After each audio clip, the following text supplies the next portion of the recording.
Ang ikatlong sulat ni Juan. Mula sa isang pinuno ng iglesia, para kay Gayo na lubos kong minamahal. Mahal kong Gayo, idinatalangin kong ikaw sana'y nasa mabuting kalagayan at malusugang katawan, tulad ng iyong buhay espiritual na alam kong nasa mabuting kalagayan. Tuwang-tuwa ako nang dumating ang ilang kapatid at ibalitang ikaw ay tapat sa katotohanan at talagang namumuhay ayon dito.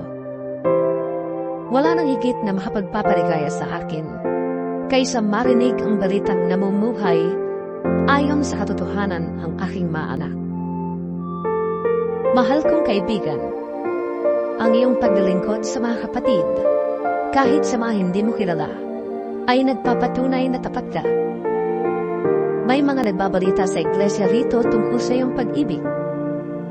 Sana'y tulungan mo sila sa kanilang paglalakbay, gaya ng nararapat gawin sa mga lingkod ng Diyos, sapagkat naglalakbay sila sa ngalan ni Kristo at hindi tumatanggap ng anumang tulong sa mga di kumikilala sa Diyos. Dapat natin silang tulungan upang tayo makabahagi sa pagpapalaganap ng katotohanan. Sumulat na ako sa iglesia, ngunit ayaw akong pansinin ni Diotrephes. Ang hangad siya ang kilalaning namumuna sa inyo, kaya't pagpunta ko dyan, uungkatin ko ang lahat ng ginawa niya, ang mga kasinungalingang sinabi niya laban sa amin. At hindi pa siya nasiyahan doon. Ayaw niyang tanggapin ng mga kapatid na dumarating, at hinahatlahan pa niya at itinitiwalag sa iglesia ang mga ibig tumanggap sa mga iyon. Minamahal, huwag mong tularan ang masamang halimbawa, kundi ang mabuti. Ang gumagawa ng mabuti ay anak ng Diyos. Ang gumagawa ng masama ay hindi pa nakakita sa Diyos. Mabuti ang sinasabi ng lahat tungkol kay Demetrio, at iyan ay makikita sa kanyang magandang asal.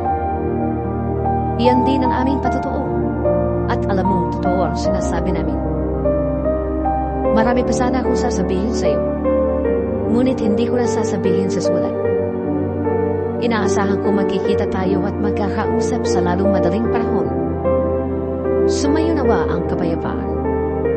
Kinukumusta ka ng ating mga kaibigan dito. Ikumusta mo rin ako sa lahat ng ating mga kaibigan diyan.